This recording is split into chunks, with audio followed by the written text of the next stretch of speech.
తెలంగాణలో సంక్షేమ పథకాలు అన్నిటినీ అర్హులకు మాత్రమే అందజేసేందుకు ప్రభుత్వం సరికొత్త విధానం తీసుకురాబోతుంది. ఒక సంక్షేమ పథకాలే కాకుండా అన్ని ప్రభుత్వ చేపట్టే సంక్షేమ కార్యక్రమాలన్నీ కూడా దానికే అనుసంధానం చేయబోతుంది. టీపీసీసీ కొత్త చీఫ్ మహేష్ కుమార్ గౌడ్ను సన్మానించేందుకు కాంగ్రెస్ శాసనసభాపక్షం ఆదివారం నాడు సమావేశమైంది. ఈ భేటీలో మాట్లాడిన రేవంత్ రెడ్డి కీలక విషయాలు వెల్లడించారు. తెలంగాణ వ్యాప్తంగా త్వరలోనే డిజిటల్ కార్డులు తీసుకొస్తామన్నారు రేవంత్ రెడ్డి. ప్రజల కోసం చేపట్టే ప్రతి కార్యక్రమం ఆ డిజిటల్ కార్డుకు అనుసంధానమిస్తామన్నారు. ప్రతి కుటుంబానికి ఓ కార్డు ఉంటుందని తెలిపారు.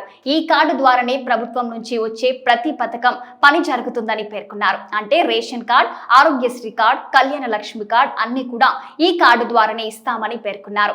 పథకాల అందజేసే కార్డుతో పాటు హెల్త్ కార్డు కూడా ఇవ్వబోతున్నామని తెలిపారు రేవంత్ రెడ్డి. ప్రతి వ్యక్తికి ఒక్కో కార్డు ఇస్తామని వివరించారు. ఆ కార్డులో ఆ వ్యక్తికి సంబంధించిన హెల్త్ ప్రొఫైల్ ఉంటుందని వెల్లడించారు. ఆ వ్యక్తి ఆసుపత్రిలో చేరితే దాని ఆధారంగానే చికిత్స ఉంటుందని పేర్కొన్నారు.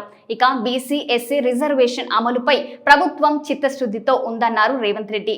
జనభాగణన పూర్తి అయితేనే బీసీ రిజర్వేషన్ పై నిర్ణయం తీసుకోగలమని తేల్చి చెప్పారు. మరోవైపు ఎస్సీ రిజర్వేషన్ లో సుప్రీంకోర్టు తీర్పును అమలు చేస్తామన్నారు రేవంత్. దీనితో ఉత్తమ్ కుమార్ రెడ్డి కమిటీ పరిశీలన చేస్తుందని వివరించారు. మరోవైపు ప్రజలకు మంచి చేయాలన్న సంకల్పంతో ప్రభుత్వం చిత్తశుద్ధి పనిచేస్తుందని రేవంత్ తెలిపారు.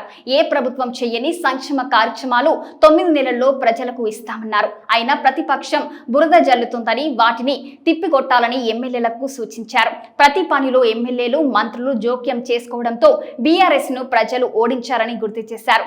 ఉద్యోగుల బదిలీలో ఇతర విషయాల్లో జోక్యం చేసుకోవద్దని సూచించారు. ఎమ్మెల్యేలు గుంపుగా సెక్రటరియట్ కు రావద్దని రేవంత్ రెడ్డి. రాహుల్ గాంధీని ప్రధానమంత్రిగా చేయాల్సిన టైంలో మహేష్ గౌడ్ పీసీసీ చీఫ్ గా బాధ్యతలు చేపట్టారని, ఆయనకు అందరం సహకరించాలని కోరారు. ఏదో చేసి 4వసారి కూడా అధికారంలోకి రావాలని మోడీ ప్రయత్నాలు చేస్తున్నారని ఆరోపించారు.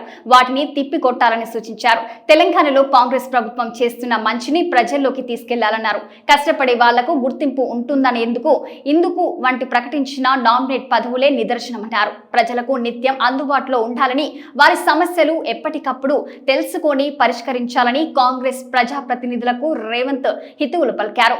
ఇన్ఛార్జ్ మంత్రులు వారివి 2 సార్లు వాటిని కేటాయించిన జిల్లాలో పర్యటించాలని సూచించారు. ప్రతి లీడర్ చాలా అప్రమత్తంగా ఉండాలని, ప్రతిపక్షాల విమర్శలను సమర్థంగా తిప్పికొట్టాలని సూచించారు.